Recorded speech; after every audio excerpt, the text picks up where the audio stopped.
They said he'd fold under pressure, that he couldn't hang with the elite. Charles Oliveira didn't just prove them wrong. He made history doing it. From journeyman to champion, Charles Oliveira's rise is one of the most shocking transformations in UFC history.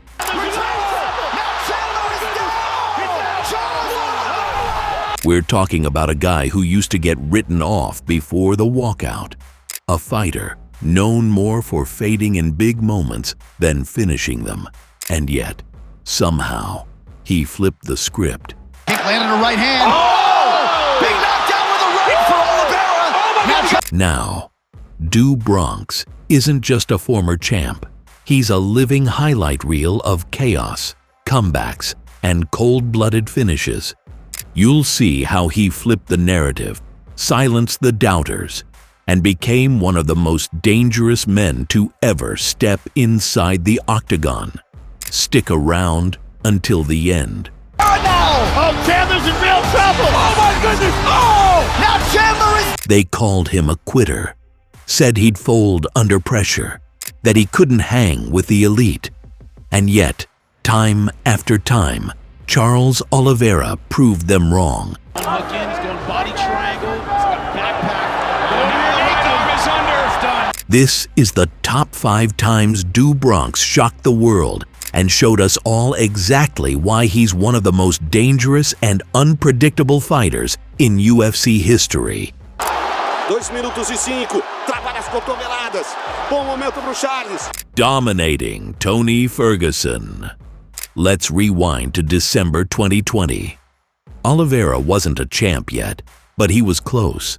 Standing across from him, Tony Ferguson, a former boogeyman of the lightweight division, a man with a 12-fight win streak and a reputation for walking through fire.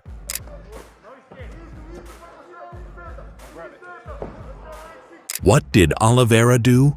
He didn't just beat Tony, he dismantled him. Oliveira was dominating. Somebody's bleeding. I think it's Charles. Over 3 rounds, Charles out-grappled, outstruck, and nearly snapped Ferguson's arm in half. It was the first time anyone had dominated Tony like that. Oh, man. The arm. Let's take a look at it again. He's going for it. He's got it fully locked out, but then watch. It wasn't just a win. It was a statement. I'm coming for that belt. KOing Michael Chandler for the belt. May 2021. UFC 262. Chandler versus Oliveira for the vacant lightweight title. Round 1. Those front kicks, those leg kicks, he does a lot of things to discourage you from coming. Chaos. Chandler nearly finished him. But round 2, boom.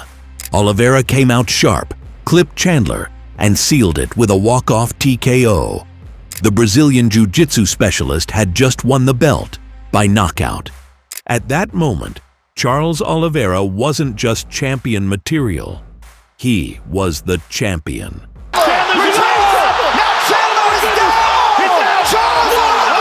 Destroying Benil Dariush in under a round.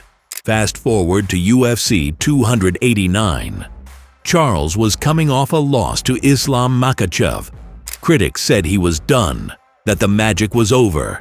His opponent, Benil Dariush, was riding an 8-fight win streak and was 1 win away from a title shot. Charles didn't care. He stormed out, dropped Benil, and finished him in under 5 minutes. That happened. Oh! Huge head kick and a left hand for Oliveira. No tune-up fight, no warm-up round, just ruthless violence from the jump. It was one of the most emphatic "I'm still here" statements we've seen in years. He's covering up. Oh, he's hurt bad. It's over. It's over. Charles. Submitting Justin Gaethje in a non-title title fight. UFC 274. Oliveira missed weight by half a pound and was stripped of the belt. But title or no title, he wasn't about to show up quietly. Facing Gaethje, the human highlight, Charles got dropped early but stayed calm, landed a counter of his own, and submitted Gaethje like it was just another day at the office. He made history that night. becoming the UFC's all-time submission leader. Belt or not, the King had a name. It's over. Fully locked in. It's over. Oliveira's under the chin. Oh my goodness. Switches up. Defending his belt against Dustin Poirier.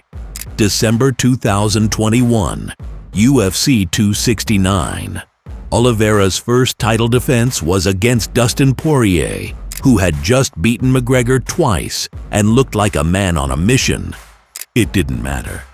After some wild exchanges, Oliveira dragged Poirier into his world. He took the back while they were still standing, locked in the choke, and forced the tap. No drama, no doubt.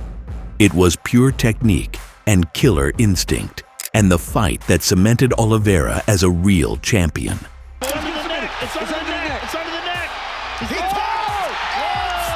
And that's the thing about Charles Oliveira. He doesn't just win, he stuns.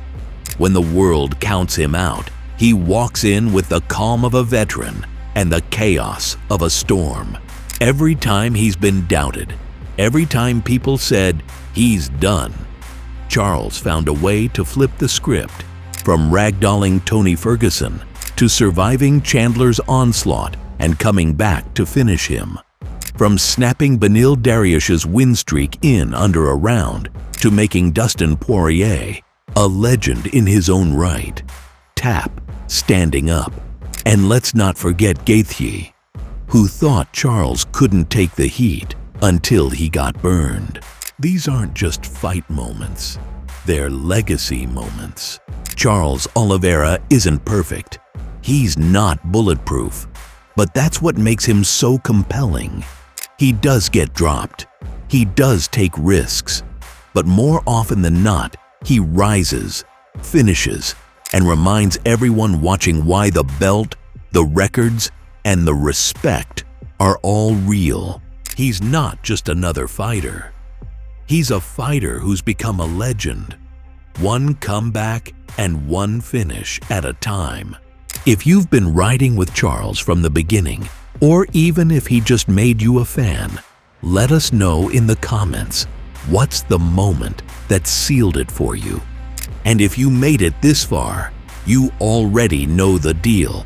Smash that like button to help us push this video to more fight fans. Subscribe so you never miss a deep dive like this. And drop a fire emoji in the comments if you think Charles still has one more shock left in him. Because if history taught us anything, never count out Bronx.